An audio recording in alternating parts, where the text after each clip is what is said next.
choking? Choking? Okay. I know what to do. I've been trained. Would you like help? Over here. Okay. You wouldn't want to know. No, I'm gonna. Okay. 1, 2, 3, 4, 5. Okay. He's still choking. Paul, call 911. Okay. I can help. For campus Okay. police. Yeah. I'm gonna do the Heimlich now. Okay. Okay. So I'm gonna do this. Okay. And we're gonna go 1, 2, 3, 4, 5. I was chewing on a pen. Okay. I won't do that again. In the last 15 years, I've saved 2 coworkers' lives using this technique. So thank you for Three that. now. Okay. You're the third. Okay. With so many students in the library choking, with so many students in the library now eating, there is a higher threat that someone might choke. Okay. Christy, would you know what to do? No? Okay. Sure. If someone is coughing, does that mean that they're choking? No. Good. Actually, according to the American Red Cross in 2008, there are 2 types of blockages that can cause choking. There's partial blockage, which, you can usually cough or speak, but if it's partial, you want to go ahead and keep encouraging the person to cough. As long as they're able to cough, they're able to breathe. Complete blockage means just that. No air is getting through. And most people will usually give the sign of choking when they can no longer breathe.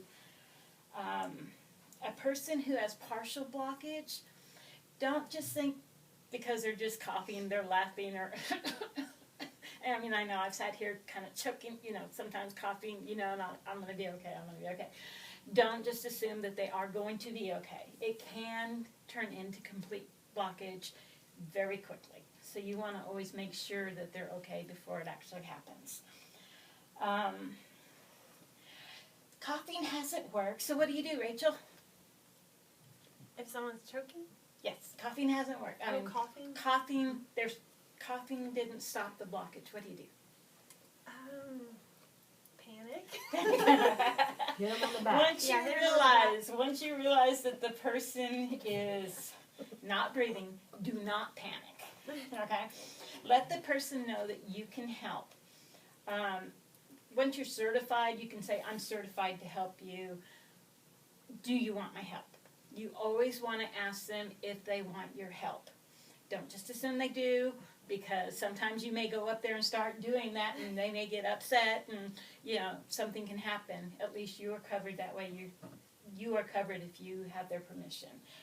Also, if it's a child, never ever, they say, do the Heimlich or first aid without the parents' permission. I mean, I guess they're supposed to choke to death, but you don't do anything without the parents' permission. Okay, Colin, if you'll come back up here, please. Okay. You can be held liable. According to the National Red Cross, you want to, if they're coughing, they have given the choking sign, the universal choking sign, and most people know automatically if they're choking, they're going to hold their throats, and you'll know that. According to the Red Cross now, you will give 5 back blows. Now, you want to kind of have them lean forward, okay? You want to put your hand across their chest so that if you're hitting them or giving the blows, they won't fall forward and, you're kind of bracing them. So you want to lean them forward, do 5 back blows, okay?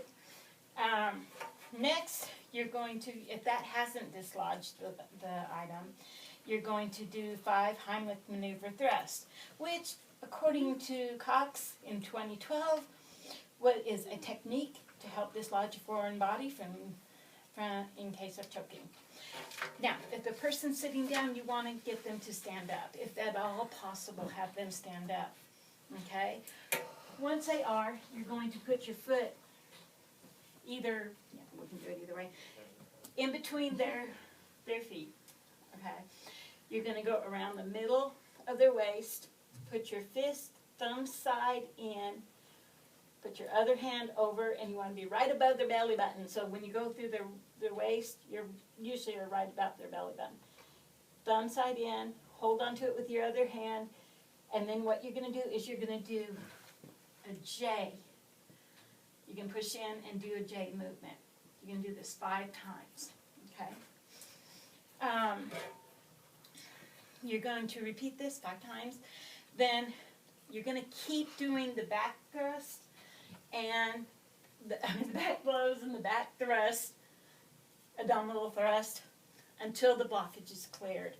Now, if a person is pregnant or obese, what you're going to do is you're going to do it a little bit differently according to WebMD.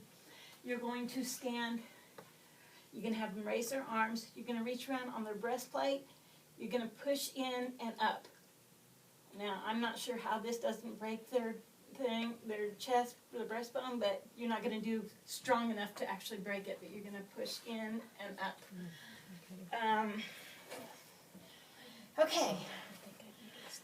One of the ways I like to remember how many thrusts to give and back blows is 5 plus 5 can keep a bison alive. We have learned that coughing can mean that there is either a partial or complete blockage. And encouraging coughing, once it's started, might be all that's necessary to bring the object out. Acting quickly by giving 5 back blows and, if needed, 5 abdominal thrusts until the person can breathe again will usually save their lives.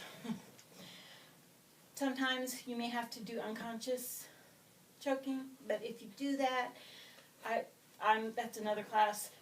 I recommend going on to redcross.com and watching their videos to see how to do that. Always make sure the person sees a doctor afterwards. We called 911. Well, I asked Paul to call. If you're alone, don't ever leave the victim alone to go find a phone to call.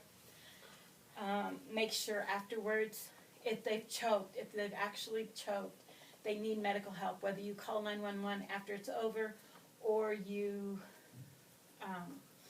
take them yourself. Don't let them drive themselves. Make sure they get either to the nurse you take them or take them to ER or to the doctor.